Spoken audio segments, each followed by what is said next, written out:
ئێستا ئێمە میوانێکمان هەیە کە لە قەڵاتزیەوە ڕاستەوخۆ لەگەڵمانە ئەبێت کە ئەویش بەڕێز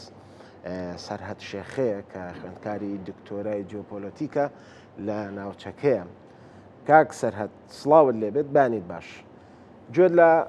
قسەکان بوو لەگەڵ سامانە کە ئێمە کردمان پەیامنێرمان سامان لە تارانەوە کە ئەو زانیاریانەی بە ئێمەش و بە بینەرانیش ئەو جەنابیشت بە تەواوەتی گوێ لە قسەکانی سامان بوو. ئەمەوێ هەل لە درێژەی گفتوگۆکەی من و سامان من و سانا و سامان بینینە لای جەنابێت ئەمێ بۆمان ڕوون بکەیتەوە بۆمان شی بکەیتەوە کاریگەری ئەم جەنگە کاریگەریە مەودا کورتەکەی و کاریگەریە ماوە درێژەکەی چی ئەبێت لەسەر ناوچەکان. ینی دوو وڵاتی زلهێز لە ناوچەیەکان وڵاتێک کە خاوەنی 90 میلیۆن دانیشتووە وڵاتێکی تر لەم لاوە خاوەنی 12 میلیۆن دانیشتووە هەردووکیان خاوەنی چەکی بەهێزی سەردەمن یعنی ئەگەر بیانەوێت بە تایبەت ئێران کە تا ئێسش باز لەوە ئاکات ئێمە هێشتا هەنگاوی جددیمان هەڵ نەهێناوە بۆ ئەوی کە شەڕ بکەین و هەر شەڕیشمان دەست پێ نەکردووە تا ئێستا. بەڵێ سەرەتا سڵاو و ڕێزم بۆ جەنابتان بینەرانی کەناڵی کورسات نوویس و لە ڕێگای ئێوەشەوە بۆ سەرجەم ئەو دۆست و برادرانێک کە بینەری بەرنمەکە ئێمە دەبن بەشێک لە کاتی خۆیان بۆ ئێمە تەرخان دەکەن بۆ سەرجەم کوردستانیانی ئازیز کە لە هەر شوێنێکی دنیا هەن بە ئومیدیەوەی کە ساق و سەلامت بن. دیارە ئێمە لە چەند ڕۆژی ڕابردوو شاهێدی چەندین کردەوەی ئاسمانی بووین لە بینی وڵاتی ئیسرائیل وڵاتی ئێران کە بۆ ماوەی چەندین دێیە لە ململانێکی سەختی دان لە نێوان ململانێکی سەختدان ئەمەش پەیوەندیدارە بەو مێژوە دووبەرەکەی کە لە نێوان ئەم دوو وڵاتەدا هەیە کە دەگەڕێتەوە بۆ چەندین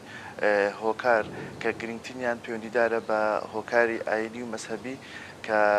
وڵاتی کۆماری ئیسلامی ئێران وەکو یەکێک لە وڵاتە دیارەکانی ڕۆژهەڵاتی ناوەڕاست کە خاوەن شارستانیەتە خاوەن مێژوویەکی دێرینە لە حکومڕانی ڕۆژهەڵاتی ناوەڕاست ئیسرائیل وەکو دەوڵەتێکی تازە پەیدا بوو بە پاڵپشتی و پشتیوانی وڵاتانی ڕۆژئاوا بە دیاریکراوی بەریتانیا و فەڕەنسا و ئەمریکا کەوتونە ململانەیەکەوە ئەم ململانەیەش لە چەند ڕۆژی داهاتوو کەوتە بەر موشک و پلانباردانی ئاسمانی کە بەداخەوە تا ئێستا درێژە و بەردەوامی هەیە و ئایندەیەکی دەتوانم بڵم تا ڕادەیەک نادیار هەیە هەرچەندە هەوڵی دیبلۆماسی لەسەر وەکو پەیامنێرتان باسی کرد لەسەر ئاستی وڵاتانی هەرێمی لەسەر ئاستی وڵاتانی جیهانی لە بینی جەمسەرە دیارەکانی دنیا رووسیا ئەمریکا و چین و وڵاتانی تر هەیە بۆ ئەوەی کە ئەو شەڕێک کە هەیە بە زووترین کات کۆتایی پێبێت و درێژە نەکێشێت و فراوان نەبێت بە حکمی ئەوەی کە وڵاتی باسی چین و رووسیا کرد. ترامپ ئەڵێت ئێمە لەبەر چین و رووسیا داخلی شەڕ نابین ئەمە بۆچی؟ ڕوونە کە ئێران بە شێوەیەک لە شێوەکان ئەگەر بە شێوەیەکی ڕاستەخۆ بێن یان ناڕاستەخۆ بێت بە بەشێک لە ئەو جەمسەربەندیە دادەنرێن کە لە دنیادا هەیە کەویش بە جەمسەربەندی رووسیا سین ناسراوە بەرامبەر بە ئەمریکا و وڵاتانی تری ڕۆژئاوا لە بیرمان نەچێت هەرێکێک لە وڵاتانی کە ناومان هێنان ئەمریکا و رووسیا و سین ئەندامی هەمیشەی ئەنجومەنی ئاسایشن و خاوەن ئیمپراتۆریەتن و خاوەن هێزی زیەکن و خاوەن اقتصادێکی بەقەوەتن بۆیە بە شێوەیەکی لە شێوەکان دەکرێت ئەوە دەستپێی حیساباتی بینی ئەو جلهێزانە بێت و ڕەبتی هەبێت بە مەسەلەی شەڕی ئۆکراین و رووسیاوە کە بەپێی هەندێک لە بۆچوون گوایە کە رووسیا دەست کراوەتر بێت لە ئۆکرانیا و ئەمریکا و ئیسرائیل و هاوپەیمانەکانی دەستکراوەتر بن لە ڕۆژهەڵاتی ناوەڕاستدا وەکو تەسبیح حیسابات و جارێکی کە ڕۆژهەڵاتی ناوەڕاست بە حکمی ئەو تایبەتمەندە جیۆپۆلۆتیک و سیاسی و اقتصادی و وزەیە کە هەیەی لە دنیادا وەکو دڵی دنیا ناسراوە و خەوەن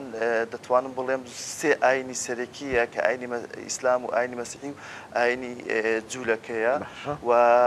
ڕێژەی لە 60 دەراماتی نەوت و گازی لێیە و لەگەڵ چەندین تایبەتمەندی تر وای کردووە وڵاتانی زلهێز رووسیا لەلایەک ئەمریکا لەلایەک ئیسرائیل و چین لەلایەک هەمیشە هەوڵ دەدەن کە پێگە و هەژمونی خۆیان لە مەنتیقانەدا بپارێزن و گرنتی ئاسایشی وزەی خۆیان بکەن. کاکسەرت ئێمە دواتر یینە سەر کاریگەریەکانی ئەم جەنگە لەسەر عێراق بەڵام مادام جارێ هەل لەم بابەتە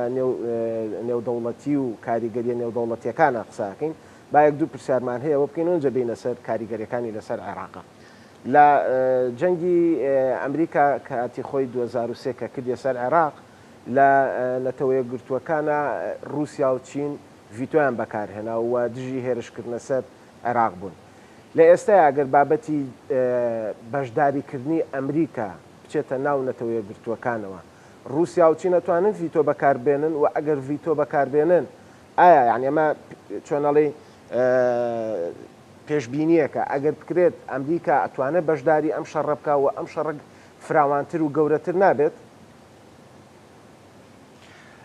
بەبێگومان بمانوێت نەمان هەوێت وڵاتە هەمیشەیەکانی ئەنجومەنی ئاسایش بە شوەیەک لە شێوەکان بە شواز ڕاستە خوبیان ناڕاستە خۆ بێت بەسەر ئەم شەڕێدا دابەش بوون یعنی هەرێکەوی بە دوای پاراستن و بەرژەوەندە سیاسی و ئەمنی و اقتصادەکانی خۆیەتی بۆیە دەکرێت هاوشێوەی ساڵی 2000ەکان بە دوای 11 سپتامبەر کە ئەمریکا ویستی تەداخلی سەربازی لە هەرێک لە وڵاتی ئەفغانستان و عێراق بکات بەبێ گەڕانەوە بۆ ئەنجومەنی ئاسایش ئەم بڕیارەیدا حتمما ئەگەر وڵاتانی ئەنجومەنی ئاسایش بە تێکڕای دەنگ هاوکار و پشتیوانی ئەمریکا بن ئەمریکا چۆن دەڵێ هێزێکی نێودەوڵەتی و هاوپەیمانێکی نێودەوڵەتی دروست دەبێت بەڵام من بە دووری دەزانم ئەگەر بێتە ناو ئەنجومەنی ئاسایشەوە رووسیا و چین پاڵپشت و پشتیوانی ئەمریکا بکەن بحکمی ئەو بەرژەوەندیانی کە بەرژەوەندە جیاوازانەی کە ئەم وڵاتانە هەیەە لە ڕۆژهڵاتی ناوڕاست و لە منتیقەکەدا بەڵام ئێمە دەزانین کە ئێستا ئیدارەیەک لە ئەمریکا حکم دەکات کە زۆر پابند نییە بەو ڕشوێنە ئیداریانەوە چاوەڕێ ئەوە بکات ئایا ئەنجومەنی ئاسایش ئۆکەی دەدا بە ئەمریکا بەشدار بێت یاخودنا باش ئەمە لاوازی ئەمریکا یاخود ئەو وەسوەسەیە کە باسەکرێت لە میدیاکانەوەکە لە ئێستا بڕیارەکانی دۆناڵد ترامپ جێی سیقەنی یعنی جێی ئەوە نین کە تۆ ئیشی لەسەر بکرێ ئەم وڵاتانە ئیشی لەسەر بکەن لەبەرەوەی بینی لە ڕۆژەکە ئەڵەی دایمە موبایلەکەی بەدەستەوە هەر خەریکی تویتکردنە ینی هۆکارەکەی بۆ ماگەڕێتەوە کاک دکتۆر بڕوا ناکەم ئەوەندە پەیوەندی بەلاوازی ئەمریکاوە بێت چکە ئەمە بیرمان نەچێ ئەمریکا هێشتا سوپەر پاوەرە نەمود لاواز ئەڵێم هۆکارێکە بۆ ئەوە نەمود لاواز ئەڵێم پێدوان نییە ئەمە لاوازی ئەمریکا بێت لە بەشداریکردن لەبەرەوەی هاوکارم سانا پرسیاریەوەی کرد کە دۆناڵد ترامپ بە ئاشکرا ئەڵێ کە ئێمە ناچینە ئەم شەڕۆ لەبەر چین و رووسیا ینی ئەمریکا ترسیەوەی نییە کە ئەم دوو زلهێزەی تر کە دوو جەمسەری گەورن داخڵی شەڕەکە ببن و ڕەنگە لەو کاتەیە بە جۆرێکی تر بشکێتەوە ئەم شەڕە بەتەکید ئێمە دەبێت بەرلەوە بڵێن ئیدارەوی ئەو ئیدارێکی ئێستا حکومی ئەمریکا دەکات بە تایبەتی دۆناڵد ترامپ بیر و بۆچوونی اقتصادی بزنسی زۆر بەسەردازاڵە بۆیە ئەگەر بیەوێت هەر داخولێکی جەنگی بکات حیساباتی اقتصادی خۆی دەکات و ئەوە ترامپ نوێنەراتی ئەو پێکاتەی ئەمریکا دەکات کە لەگەڵ تەداخولی سەر ڕاستەخۆی جەنگنین لەگەڵ دەستێوەردانی ڕاستەخۆی جەنگنین لە وڵاتانە جیاوازەکانی دنیادا چکە بینیمان ئەمریکا لە عێراق و لە ئەفغانستان سەرڕای مەصرفێکی زۆری اقتصادی و ئابووری و لە هەمان کاتدا ڕوبەڕووی ڕخنەیەکی زۆر بۆیە لە ناخۆی ئەمریکا بۆیە بۆچوونی ئێمە بحکمی ئەو باگراوندە اقتصادی کە ترامپ هەیەی ناهێوێت ڕاستەوخۆ بە شوێک لە شێوەکان بەبێ هەماهەنگی لەگەڵ نارەکانی تەداخولی ئەم جەنگە بکات ئەگەر تەداخولیش کات بای ئەوەندە ئیشی بۆ دەکات کە رووسیا و چین نێنە ناو معادلەکەی و جەنگەکە لە جەنگێکی منطقی جوگرافیای دیاریکراوە فراوان بێت و نەخواستە ببێتە جەنگێکی جیهانی گەورە ئەمن ئەوە بە دوور دەزانم باشە کاک سەرحەد هاوکارم ئاماژی بەوە داکەێمە هاوسنوورین لەگەڵ ئێراندا هەرێمی کوردستان و هەروە عێراق بە تایبەتی دەبێت باز لەو بکەم کاریگەریە دوور مەوداکان و هەروان نزیک مەوداکان چ کاریگەریەکیان هەیە لەسەر عێراق لەم جەنگی نێوان ئیسرائیل و ئێراندا و بە تایبەت چەند جارێکت ئاماژەت بەلایەنی ئابووری و اقتصادیە دەمێ باسێکمانە بوو بکە کاریگەری ئەم گرژیانە لەسەر بازاڕی با بڵین نەوت چۆنە و ئابووری عێراق بەگشتی چۆنە وەک دەزانین کە عێراق پشت بە هەناردەی نەوت دەبەسێت ئەم جەنگی نێوان ئیسرائیل و ئێران چ کاریگەریەکی هەیە بە تایبەتی لەسەر ئابووری عێراق و بەگشتی کاریگەری دوور مەودا و نزیک مەودیەکانی چین لەسەر عێراق دیارە وڵاتی عراق لە ناوچەیەکی گرنگی ڕۆژهڵاتی ناوەڕاست هەڵکەوتو باەخێکی جیۆپۆلیتیکی گرنگی هەیە هەم بەنسبەت ئیسرائیل و ئەمریکا و هەم بەنسبەت ئێران و هاوپەیمانەکانیەوە وڵاتی عراق بحکمی سونرێکی بەرفراوان لەگەڵ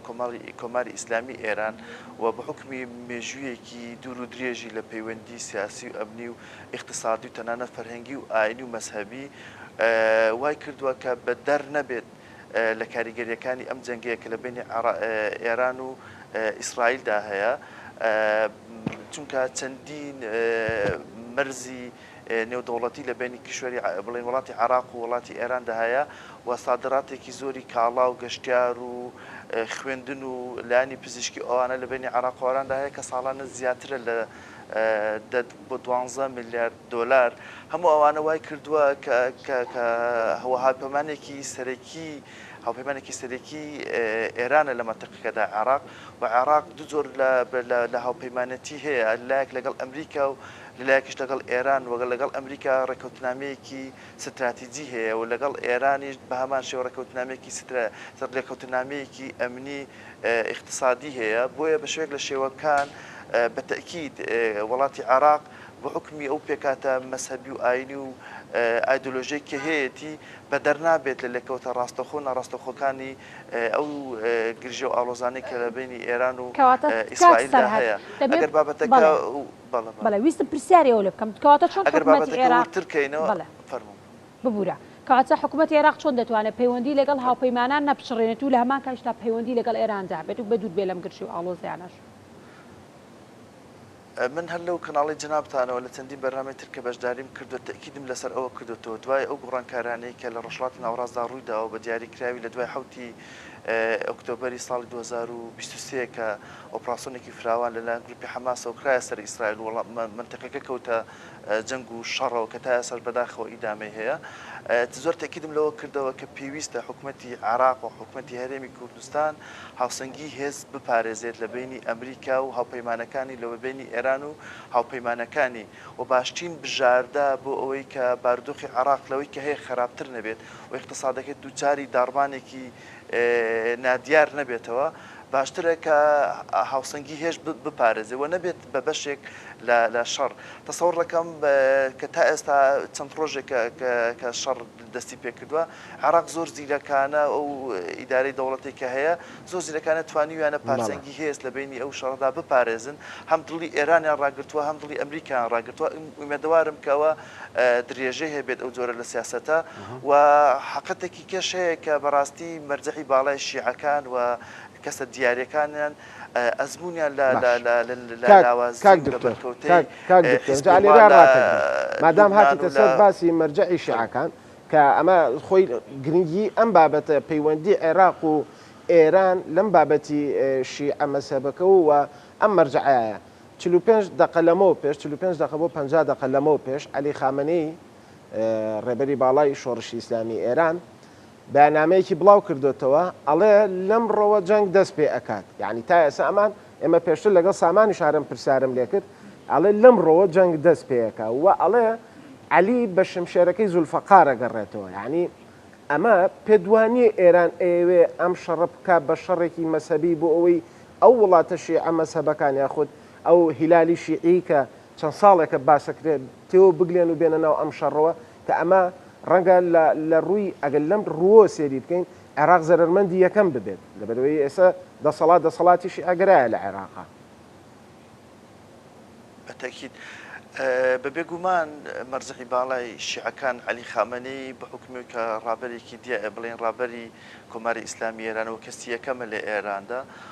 تەسیرات و کاریگەری نەک لە خودی ناخۆی ئێران بەڵکو لە وڵاتانی تری کە شیعە مەذهەبن کاریگەری هەیە و خەڵکێکی زۆر هەیە کە چاوەڕێی دەمی ئەوە کە قسە بکات و بڕیار بدات ئەو بابەتانە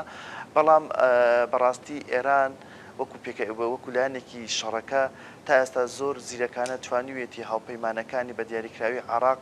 لە پرشک و بەرکەوتنی ڕاستەوخۆی ئەم جەنگە بپارێزێت چونکە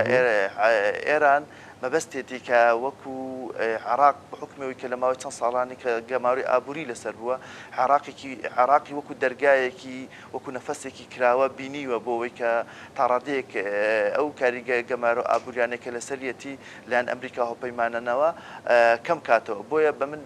بە دووری دەزانم لە قازانجی و بەرژەوەندی هەم عێراق و هەم ئێران بێت کە عێراق بێتە و میلیشیاکان و گروپە چەکدارەکانی حەشدی شەعبی بێنە ناو شەڕەکەوە و لە هەمان کاتیشدا عێراق مەرجعێکی خۆی هەیە کە سیستانیە تا ئێستا نەمان بینیوە فتوایەک یاخود لێدوانێکی وا دەرکات کە عێراق و گروپەکانی بخاتە ناو شەڕەکەوە ئەمە لە ئایندەی ڕووبات شێوە ئەوان پەیوەندیدارە بە چەند هۆکارێکەوە مناڵم سەد هەڕوو نادات ئەوان پەیوەندیدارە بە مەودای شەڕەکەەوە ئایا ئەو شەڕە تا چەند درێژە دەکێشێت چونکە بەپێی زۆربەی شیکەرە و دیراسەکان کە کراوە و لە هەردوو لانی شەڕەکە نایانەوێت شەڕێکی درێژخایان بێت چونکە خەرجیەکی اقتصادی زۆری شەڕە لەلایەنەکان بەڵێ دەبێت وەکو دو پرسیار ئاراستی بەڕاستی بکەم ئەم جەنگا بە خوێندنەوەی جەنابەت بەکوێ دەکات پێشبینەکانت چێ بووی کە ئەم جەنگە بەکوێ دەگات بە خوێندنەوەی ئێمە و زۆر کەسی تریش بێ ئەو جەنگە جەنگێکی درێژخایەن نابێت لەبەرەوە بارودۆخی ناوخۆی ئیسرائیل بە حکمەوەی کە دەتوان بڵێم یەکەمین جارە کە لە دوای حوتی ئۆکتۆبەر و ڕاستەخۆ لایەن وڵاتێکی تری منتەقەکەەوە تەلئەبیب دەکرێتە ئامانج و بە هەمان شێوەلایەن ئێرانەوە کە باردۆخی ئێران لە ڕووی اقتصادەوە باردۆکی خراپە و زەربەیەکی کوشندەی بەرکەوتووە و بۆ پاراستنی دەسەڵاتی شیعەکان لە ئێران و بۆ مانەوەی هەیمەنایان لە ناوچەکە بە شێوازێک لە شێوازەکان بە دووری دەزانم ئەو شەڕێکی درێژخایان بێت دەکرێت لە دوجاردا ئێران بە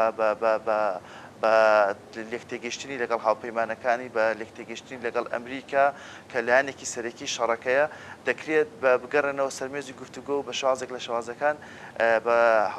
بە ڕێکەوتنێکی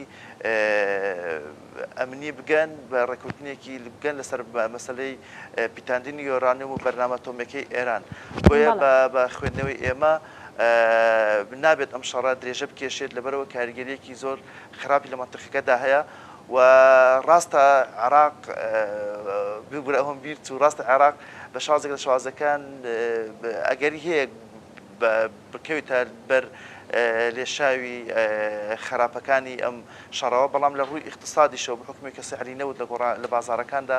بەرز بۆتەوان بە شوازێک لە شوازەکان لە قازانجی اقتصادی عێراق کەوتۆتەوە ئەگەر بێت و دەسەڵاتدارانی شیعی بەردەوام بن لەسەر ئەو سیاسەتیان کە تا ئێستا توانیوانە گروپە تونتڕەوەکان حەشدی شەعبی هیچ کردەوەیەک بەرامبەر بە مەساڵح و بەرژەوەندی و بنکە و بارەگاکانی ئەمریکا لە منتیقەکە نەکەنە ئامانج بە شوازێکی گشتی ئەگەر شتەکە ورکەمەوە بەپی هەموو دوو لێکۆڵنەوەکان ئەگەری سازشکردن لەلایەن ئێرانەوە هەیە چونکە ئێران ناهێوێت ئەو سیستەمە سیاسی و ئەو وڵاتی فەقەی کە هەیە لە دەستی داد بە قەنەعەتی من کەوتە چۆن دڵی هەڵەیەکی مێژوویشەوە دەکرا بەر لەوەی کە جەنگ ڕوو بدات لەسەر مێزی گفتوگۆ لەگەڵ ئەمریکا کەوت بە ڕێککەوتنەوە بۆ مەرجانەی ئەمریکا ڕازی بوو بە بۆی ئەو جەنگە بەداخەوە ڕووی نەدابات چونکە جەنگ لە هەر وڵاتێک کە ڕوو بدات نیشانەی ماڵوێرانی و یەک دنیا